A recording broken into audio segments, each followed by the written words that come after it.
امجد صاحب اکاڑا سے سوال کرتے ہیں کہ میرا جب بھی کوئی دوست بنتا ہے وہ مفاد کے لیے بنتا ہے، کوئی اچھا دوست نہیں ملتا، میں کیا کروں؟ اب جیسا آپ نے بڑا زبردست سوال کیا کہ جب بھی آپ کو کوئی دوست بنتا ہے تو مفاد کے لیے بنتا ہے۔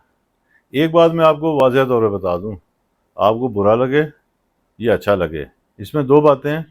ایک تو اتنے عرصے کے باوجود بھی آپ کو فرد کی پہچان کرنی، اس کو پرکھنا نہیں آیا، تو وہ آپ کی بیوقوفی ہے، اس فرد کی بیوقوفی نہیں ہے جو آپ کو دھوکہ دیتا ہے۔ دوسرا یہ کہ کہیں نہ کہیں انسان کی اپنی نیت میں بھی فطور ہوتا ہے۔ وہ جس فرد کو دوست بنا رہا ہوتا ہے یا جس سے تعلق بنا رہا ہوتا ہے، اسے اپنا بھی کوئی مفاد، اپنا بھی کوئی فائدہ، اپنی بھی کوئی چیز سمجھ آ رہی ہوتی ہے۔ سو جب خلوص کا اظہار نہیں ہوتا مکمل طور پہ، تو آگے سے بھی آپ کو مکمل طور پر خلوص نہیں مل سکتا۔ اور ویسے بھی اگر آپ کے ایسے تجربات ناکام ہیں تو انسانی فطرت کا تقاضا تو یہ ہے کہ آپ اس سے باز آ جائیں، باہر نکلیں۔ اس میں تو کوئی ایسی مشکل بات نہیں ہے۔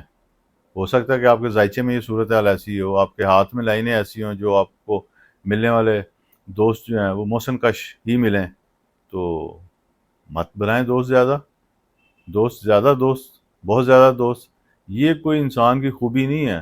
چند ایک دوست، مخلص دوست، وفادار دوست، یہ اصل میں دوست ہوتے ہیں۔ آپ کے بہت سارے دوست ہیں، اس کا یقینی مطلب یہ ہے کہ آپ کا کوئی بھی دوست نہیں ہے۔ سب اپنے اپنے وقت، مفاد اور کھانا پینا اور خوش گپیوں کے لیے آپ کے ارد گرد جمع ہے۔